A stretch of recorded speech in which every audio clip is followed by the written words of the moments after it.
And sitting next to me right now, we have Afi. Hi, Afi. How you doing, man? Very good. I need headphones, man. Nah, we'll I be don't all look right. cool. We're gonna be Well, all right. I never look cool. Headphones aren't going to change that. And I just don't think these are doing the make look cool job on me. You I don't know, man. You Look pretty sharp up I here. feel like Casey Kasem here, you know? I feel like I'm gonna do a long distance dedication at any minute, you know? Nothing wrong with that. Does winning Songwriter of the Year before, does that give you, is there a little less pressure this time around? I felt like a winner all my life.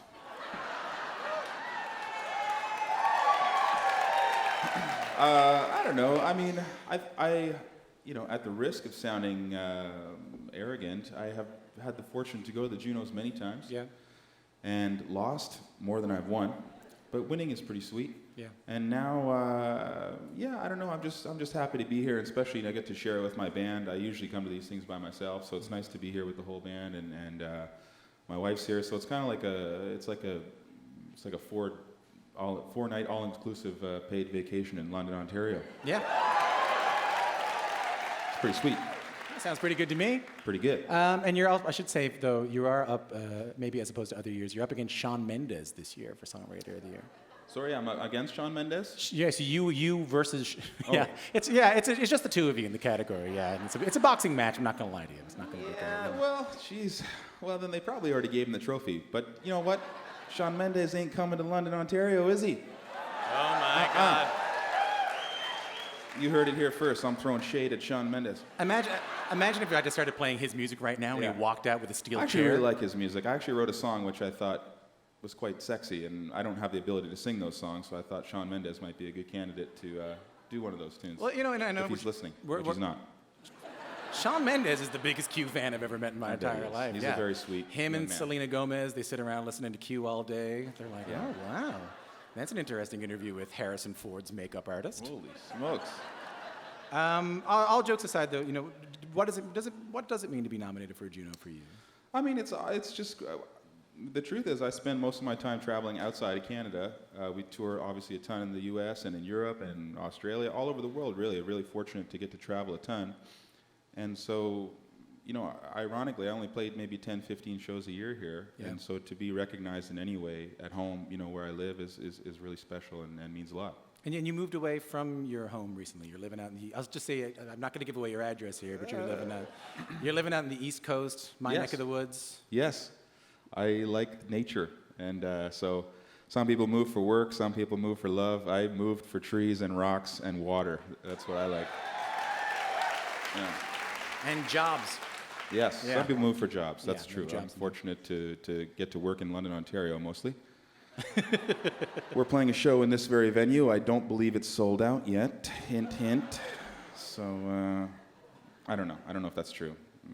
But anyway, Let's pretend it's not true. just cut that out of the show. Pick up your Bahamas. We'll do two versions. Ready? Okay. Show sold out. Hey, isn't that great? Wow. I know, fantastic. And then ready? Ah, man, still a couple tickets left to go, but you'll sell her out. Oh yeah. No, for no sure. problem. No problem. For sure. But how are you finding living out? Because you know, I think about all of the East Coast musicians who I came up with, who had to move to Toronto to make it in the music industry. You know, how are you finding creating, just being away from? Well, I love it. You know, yeah, like I said, I just love being outside, and there's just so many opportunities to do that out there. And I grew up sort of half in Finland, half in Canada, riding my bike and fishing, and I really just sort of had a great childhood that way. So I think it's a great place to be. It's a great place to be a dad, and it certainly seems to be a lot of fun for my kids. You know. You find much time to write new music? You know, with the added No. role of being a No. dad. No. No. No. There's no time. But it doesn't seem to matter. Turns out you don't need a lot of time. You just need to be more efficient with the time you have.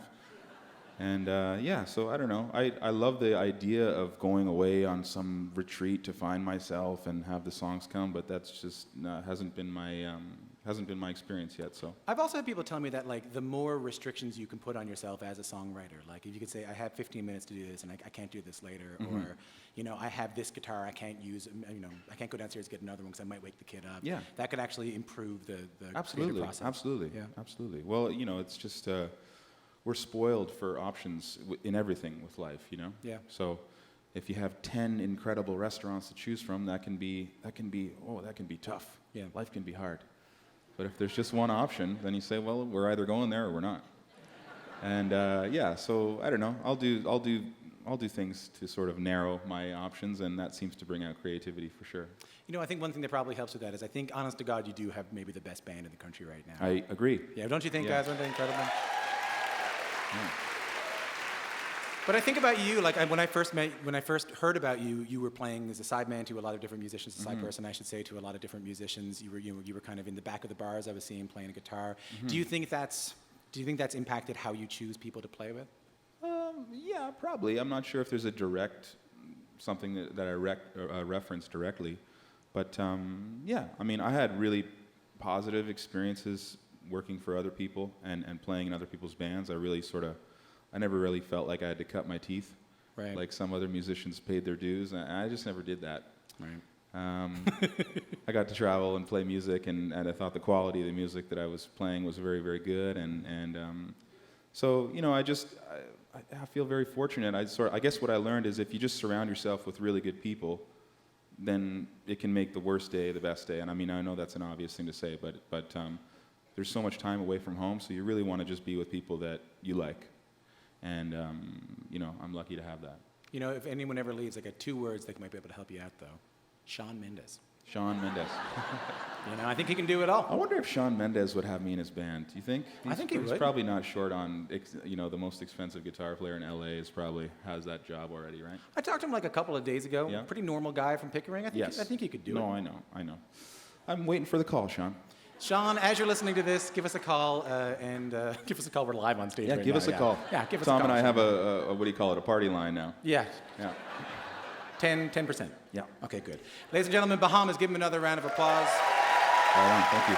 If you want to see more of Shawn of Bahamas, he'll be on tour throughout the next month. He'll be back here at the London Music Hall on Tuesday, March 26th. Ladies and gentlemen, one more time for Bahamas.